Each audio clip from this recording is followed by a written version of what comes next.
আসসালামু আলাইকুম ওরহমতুল্লাহি ওবরাকাতুহ নাহমাদুহু ওয়া নুসাল্লি আলা রাসূলিহিল কারীম আম্মা বা'দু ফাআউযু বিল্লাহি মিনাশ শাইতানির রাজীম বিসমিল্লাহির রহমানির রহিম।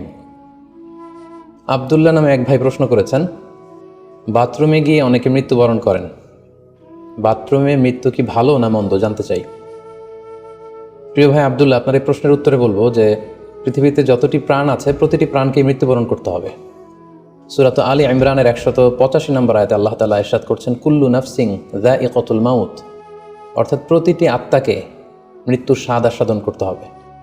আমরা পৃথিবীতে যারাই এসেছি আবার এই পৃথিবী থেকে বিদায় নিতে হবে, আমাদেরকে মৃত্যুবরণ করতে হবে। এটা হচ্ছে চিরসত্য বা মহাসত্য, এবং এই চিরসত্যটি কম বেশি আমরা সবাই জানি, কিন্তু আমরা কোথায় মৃত্যুবরণ করব এ ব্যাপারে আমরা কিছুই জানি না। কিভাবে আমাদের মৃত্যু ঘটবে, কোন প্লেসে কোন জায়গাতে আমরা মরব এ ব্যাপারে আমরা কিছু জানি না। এবং সে ব্যাপারে সূরাতুল লুকমানের 34 নম্বর আয়াতে আল্লাহ তাআলা ইরশাদ করছেন, ওয়ামা তাদরি নাফসুম বিআইয়ি আরদিন তামুত ইন্নাল্লাহা আলিমুন খাবীর, অর্থাৎ কোনো মানুষই জানে না, কোনো প্রাণী জানে না যে সে কোন প্লেসে কোন জায়গায় মৃত্যুবরণ করবে। এ ব্যাপারে শুধুমাত্র কেবলমাত্র আল্লাহ তাআলাই জ্ঞান রাখেন। ইন্নাল্লাহা আলিমুন খাবীর, তিনি মহাজ্ঞানী এবং সব ব্যাপারে তিনি খবর রাখেন। তাহলে কোরআনের দুটি আয়াতের মাধ্যমে আমরা জানতে পারলাম যে আমরা প্রত্যেকেই মৃত্যু স্বাদ আস্বাদন করতে যাচ্ছি, আমরা মরবো এটা নিশ্চিত, কিন্তু কোথায় মরবো, কোন জায়গায় আমাদের মৃত্যু ঘটবে, সংঘটিত হবে, এই ব্যাপারে আমরা কিছুই জানি না।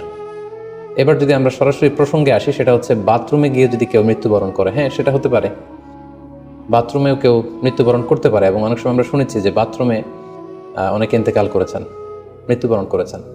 এখন এই বাথরুমে মৃত্যুবরণ করা এটা ভালো কি মন্দ, এটা তিনি জানতে চেয়েছেন।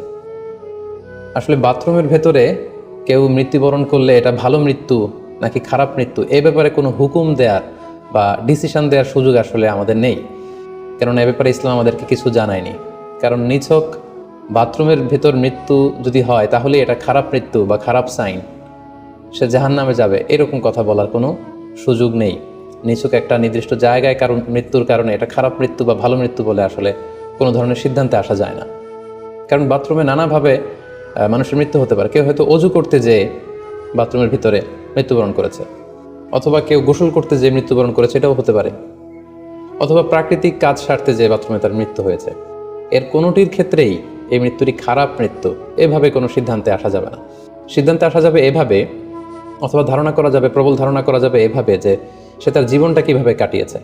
তিনি যদি ইমানের উপর থাকেন, ইস্তেকামতের উপর থাকেন, আল্লাহ এবং আল্লাহ রাসূলের উপর দৃঢ় বিশ্বাসের উপর থাকেন, তিনি যদি সৎ কর্ম করে থাকেন এই পৃথিবীতে, তাহলে তার বিদায়টা, তার মৃত্যুটা ভালো মৃত্যু হয়েছে বলে আমরা প্রবল ধারণা রাখতে পারি। কিন্তু কে জান্নাতি হবে আর কে জাহান্নামী হবে এ ব্যাপারে শুধুমাত্র আল্লাহ তাআলা ডিসিশন দিতে পারেন। এক্ষেত্রে অনেকে একটি হাদিসের মিস ইন্টারপ্রিটেশনের কারণে এই ধরনের ধারণা করে থাকতে পারেন, যে হাদিসটি সহিহ বুখারীতে এসেছে। আল্লাহর হাবিব সাল্লাল্লাহু আলাইহি ওয়াসাল্লাম বলেছেন, ইন্নামাল আমালু বিল খাওয়াতিম, অর্থাৎ মানুষের কর্মফল নির্ধারিত হয় তার শেষ কাজের উপর ভিত্তি করে। তার শেষ জীবনটা যদি ভালো হয় তাহলে তার মৃত্যুটা ভালো হয়েছে বলে ধরা হবে। এই হাদিসের মিস ইন্টারপ্রিটেশনের কারণে অনেকে হয়তো ধারণা করতে পারেন যে বাথরুমের ভেতরে কারো মৃত্যু ঘটলেই সেটা খারাপ মৃত্যু। আসলে ব্যাপারটি এমন নয়। হাদিসে যে বিল খাওয়াতিম বলা হয়েছে, এর ব্যাখ্যা এসেছে যে বিল খাওয়াতিম মানে হচ্ছে মা ইয়ামালুহু ফি আখিরি হায়াতি, সেটা শেষ জীবনে কি কাজ করেছে সেটার উপর ভিত্তি করে তার মৃত্যুটা ভালো নাকি খারাপ এটা নির্ধারিত হবে। অনেকের এমন হতে পারে যে জীবনের শুরুতে তিনি ইসলামকে মানতেন না, আল্লাহকে বিশ্বাস করতেন না, কিন্তু শেষ জীবনে এসে তিনি বিশ্বাসী হয়েছেন, তিনি সৎকর্ম করেছেন এবং সেটার উপর অটল থেকেই তার মৃত্যু হয়েছে। সেক্ষেত্রে আমরা প্রবল ধারণা করতে পারি এবং আশা করতে পারি যে তার মৃত্যুটা ভালো হয়েছে। কিন্তু নিছক বাথরুমের ভেতরে যদি কারো মৃত্যু ঘটে এই কারণে এটা ভালো মৃত্যু নাকি খারাপ মৃত্যু সেই সিদ্ধান্তে আসা যাবে না। তবে কোরআন সুন্নাহ আমাদেরকে কিছু আলামত বা সাইন দিয়েছে।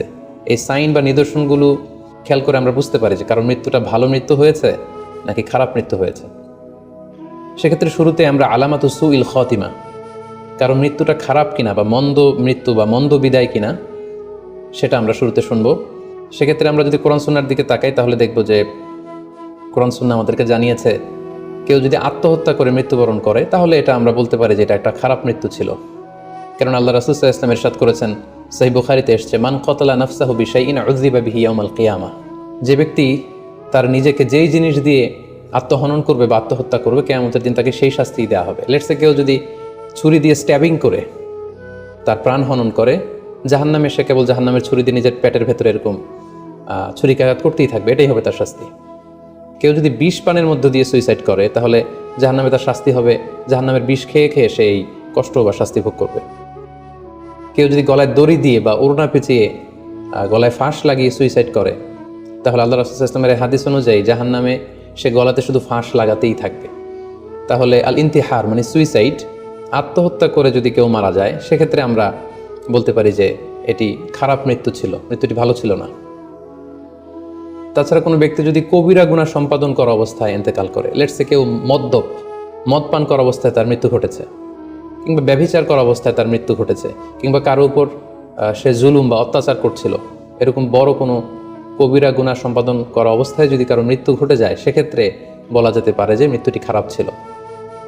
পাশাপাশি বাবা মা যদি কোনো ভ্যালিড কারণে সন্তানের অন্যায়ের কারণে সন্তানের প্রতি রেগে থাকেন এবং ওই অবস্থায় যদি সন্তানের মৃত্যু ঘটে, তাহলে এটি একটি খারাপ মৃত্যু ছিল বলে ধারণা করা যেতে পারে। এবং স্বামী যদি তার স্ত্রীর প্রতি রেগে থাকে কোনো স্ত্রীর অন্যায়ের কারণে এবং সেই অবস্থায় যদি স্ত্রীর মৃত্যু ঘটে, তাহলে এই মৃত্যুটি মন্দ মৃত্যু বা খারাপ বিদায় ছিল বলে আমরা ধারণা করতে পারি। সবশেষে বলবো যে কোনো ব্যক্তির মৃত্যুতে যদি গোটা মুসলিম কমিউনিটি আনন্দ প্রকাশ করে, উল্লাস করে, এটাও ওই ব্যক্তির খারাপ মৃত্যু ছিল বলে ধরে নেওয়া হবে। কারণ সবাই তার অন্যায় থেকে, অত্যাচার থেকে, তার অনিষ্ট থেকে বাঁচার জন্য চাচ্ছিল, তার হাফ ছেড়ে বেঁচেছে। সো গোটা মুসলিম উম্মার ভালো লোকরা যদি কারোর মৃত্যুতে আনন্দ প্রকাশ করে, তাহলে তার মৃত্যুটা খারাপ মৃত্যু ছিল বলে ধরে নেওয়া যাবে। এই সমস্ত আলামতগুলো যদি আমরা খেয়াল করি, এগুলোর ভিত্তিতে বলা যেতে পারে যে তার মৃত্যুটা মন্দ ছিল, তার বিদায়টা খারাপ ছিল। এবার আমরা যদি হুসনুল খাতিমা অর্থাৎ ভালো বিদায়, কোনো ব্যক্তি যখন আমাদের থেকে বিদায় নিল, মৃত্যুবরণ করলো, তখন আমরা কিভাবে বুঝবো যে বিদায়টা ভালো ছিল এবং এই লোকটা আশা করি যে জান্নাতি হবে, এটা আমরা কিভাবে বুঝবো? প্রথমত বোঝার মাধ্যম হচ্ছে আন-নুতকু বিশ-শাহাদাতি ইনদাল মাউত। মৃত্যুর সময় যদি কেউ আল্লাহর জিকির করা অবস্থায়, আল্লাহকে স্মরণ করা অবস্থায়, কিংবা শাহাদাত বাণী পাঠ করে যদি মৃত্যুবরণ করতে পারে, তাহলে আশা করা যায় যে এই মৃত্যুটা খুব ভালো মৃত্যু হয়েছে। কারণ আল্লাহ রাসূল সাল্লাল্লাহু আলাইহি ওয়াসাল্লাম সুনানে আবু দাউদের এক বর্ণনায় ইরশাদ করেছেন, মান কানা আখিরু কালামিহি লা ইলাহা ইল্লাল্লাহ, যে ব্যক্তির শেষ বাক্য হবে লা ইলাহা ইল্লাল্লাহ এবং এই কালিমাতুত তাইয়্যিবা, এটা পরে যদি কেউ শেষ নিঃশ্বাস ত্যাগ করতে পারে, তাহলে সে জান্নাতে প্রবেশ করবে বলে আল্লাহ রাসূল সাল্লাল্লাহু আলাইহি ওয়াসাল্লাম আমাদেরকে সুসংবাদ দিয়েছেন। তাহলে মৃত্যুর আগে কালিমা পরে মরতে পারা, এটা একটা সৌভাগ্যের বিষয় এবং এটা একটা ভালো সাইন। পাশাপাশি বিশ্বাসী ব্যক্তিরা, ইমানদাররা যখন মৃত্যুবরণ করে, তখন তাদের কপাল ঘেমে যায়। অর্থাৎ মৃত্যুর পরে মৃত ব্যক্তির কপালে হাত দিয়ে যদি আমরা দেখতে পাই যে কপাল ঘেমে আছে, সোয়েটিং, প্রচণ্ড ঘামছে, এটা দেখেও আন্দাজ করা যেতে পারে বা ধারণা করা যেতে পারে যে মৃত্যুটা ভালো হয়েছে। কেননা সুনানে তিরমিজির বর্ণনায় আল্লাহ রাসূল সাল্লাল্লাহু আলাইহি ওয়াসাল্লাম ইরশাদ করেছেন, আল মুমিনু ইয়ামুতু বিআরাকিল জাবিন, বিশ্বাসীরা যখন মারা যায় তখন তাদের কপাল ঘেমে যায়। সো অনেক আল্লাহওয়ালা ভালো মানুষের মৃত্যুর পরে আমরা এটা দেখেছি বা শুনেছি যে ইন্তেকালের পরে তাদের কপাল ঘেমেছিল, এবং সেটা দেখে কিন্তু বোঝা যাবে যে মৃত্যুটা ভালো ছিল। পাশাপাশি জুমার রাতে যদি কেউ ইন্তেকাল করে, বৃহস্পতিবার দিবাগত রাতে, নিঃসন্দেহে সেক্ষেত্রে লোকটার ইমানদার হতে হবে, সৎ ব্যক্তি হতে হবে। সেক্ষেত্রে এটা একটা ভ্যালিউ অ্যাড করবে যে জুমার রাতে সে ইন্তেকাল করেছিল। রমাদান মাসে যদি কেউ ইন্তেকাল করে, এটা একটা খুশনসিব তার জন্য। পাশাপাশি হজের সফরে যদি কেউ, হজের যে দীর্ঘ সফর, এই সফরে যদি কেউ ইন্তেকাল করে, এটা একটা ভালো মৃত্যু বলে ধর্তব্য হবে। পাশাপাশি কেউ যদি জিহাদের ময়দানে শহীদ হওয়ার সৌভাগ্য লাভ করে, নিঃসন্দেহে এটা সবচেয়ে শ্রেষ্ঠ মৃত্যু। আল্লাহ তাআলার কাছে সবচেয়ে শ্রেষ্ঠ মৃত্যু হচ্ছে শাহাদাতের মৃত্যু, এবং শহীদের দেহ থেকে গড়ে গড়ে পড়া, মাটিতে পড়া যে রক্তের ফোঁটা, এই ফোঁটাটা আল্লাহ তাআলার কাছে খুব প্রিয়। সো নিঃসন্দেহে শাহাদাতের মৃত্যু এটা পৃথিবীর শ্রেষ্ঠতম মৃত্যু। এবং সৎ কাজ করা অবস্থায়, কোনো আমলে সলেহ ভালো কাজ করা অবস্থায় যদি কারো মৃত্যু ঘটে, লেটস সে কেউ তেলাওয়াত করছিল, হি ওয়াজ রিসাইটিং দ্য হোলি কোরআন, ওই অবস্থায় তার মৃত্যু হয়েছে, কিংবা রোজা মুখে ছিল, সেই অবস্থায় তার মৃত্যু হয়েছে, অথবা সেজদায় পড়েছিল, সেজদারত অবস্থায় তার মৃত্যু ঘটেছে, এগুলো হুসনুল খাতিমা অর্থাৎ ভালো বিদায় বা ভালো মৃত্যুর আলামত। তাহলে আমরা সুউল খাতিমা এবং আলামত হুসনুল খাতিমা কোন কোন আলামত দেখে আমরা বুঝবো যে মৃত্যুটা খারাপ মৃত্যু ছিল, এবং কোন কোন আলামত দেখে আমরা বুঝবো যে এটা ভালো মৃত্যু ছিল, কোরআন সুন্নাহর আলোকে সেগুলো আমরা জানতে পারলাম। এর কোথাও কিন্তু বাথরুমের ভেতরে মৃত্যুবরণ করলে এটা ভালো মৃত্যু বা খারাপ মৃত্যু, এর কোনোটাই কিন্তু সিদ্ধান্তে আসা যাচ্ছে না। সেক্ষেত্রে সেই ব্যক্তি তার শেষ জীবনে কেমন আমল করেছে, তিনি কি ইমানদার অবস্থায় ছিলেন, তিনি কি সৎকর্ম করেছেন, তিনি কি সালাত আদায় করতেন কিনা, এগুলোর উপর ভিত্তি করে তার মৃত্যুটা ভালো মৃত্যু বা খারাপ মৃত্যু সেটা আমরা বলতে পারবো, কিন্তু নিছক কেবল বাথরুমের ভেতরে কারো মৃত্যু হলেই সেটা মন্দ মৃত্যু, খারাপ মৃত্যু, অপমৃত্যু এরকম ধারণা করার কোনো সুযোগ নেই। আশা করি আপনি প্রশ্নের উত্তর পেয়েছেন। আল্লাহ তাআলা আমাদের সবাইকে ইসলামকে সঠিকভাবে বুঝার, জানার এবং সে অনুযায়ী মানার তৌফিক দান করুক।